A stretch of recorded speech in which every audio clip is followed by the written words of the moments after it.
خیر فانه سرنګي خیر دی شکر ستا مینوال ماشاءالله ډېر شوي دي موږ سره او شهسوار استاد ناست دی که نه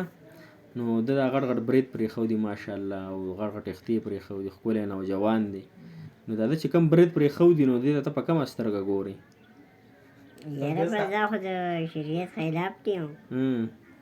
مطلب دې سره چې کوم خوراک دی کوي که نه اوبو سره لګي روټۍ سره لګي نو هغه دې سره په دې کې څه راځي مکروحه کېږي که نه آرامېږي او که نه نو دته ته څه ویم پیغام درته ورکړه که نه یار دا ده ته مونږ دغه پیغام دی چې یاره دا برید کم از کم دا ځای لږ واړه کول و خیر دی خو دا ځای پرېږدي دې سره روټۍ لګي یا اوبه لګي نو دې سره آرامېږي ښه ته څه وایې چې لږ لږې واړه کړي واړه کړي څونه یې واړه کړي څونه واړه کړي اوس دغه پته نه لګي خو واړه کول ښه دي چې شونډې ښکاري او دا ګیره اوسه لږه پرېږدي غټه ګیره خو داسې لږه غونډه کې شته دی او الله جل شانه زه به وي خطرناک عذاب چاله ورکوم چا چې غټ بریتونه وي نو عذاب نه هم دی بد شي که نه موږ ځان دپاره څه خوښوو دا بل مسلمان دپاره هم خوښوو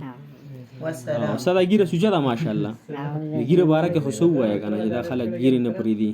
چې د چا ځانه پوزه کټ نه کړه چې د ځان یې غوږ پرې نه کړه چې د وریځ یې ونه خروله خور یو سړی راځي په بریتو باندې او په ګیره باندې مټ پخوي نو ته څه وایې دې باره کې د هغوی خپل سوچ دی او زمونږ خپل سوچ دی موږ پرېږدي موږ وایي سنت دی د پیغمبر علیه السلام سنت دی سړی پکې صحیح ښکاري ښکلی پکې ښکاري دو ځانه به درمونیر ساس کړی که نه دته دا اراده واله که نه کله برید واړه کړي هلکه کله به برید واړه کړي بس واړه کوم وایي ها ټیک ده ها بس یو 3 ورځو کې چې ما سره لرې کړي پارچه په زمانه کټ کېږي روزي دغه دې مو کړی دی چله یې ما څه لګولې دغه شانته نیک دغه کوه چې موږ هم ښه شو ته هم ښه شي نو ډېره پیدا به وشي اخري پیغام څه ورکړې مسافرو ته لکه دوا وکړه بس مسافرو ته به انشاءالله نن ماسپښین مو ته سپیشل لمونځ کې دوا کوم څه به ورته او د جمعې ورځ ده څه دعا به ورته کوې بس چې څه راته په خولې راځي بس انشاءالله که به ورته وایم بس کنځل به ورته نه کوم او نور چې څه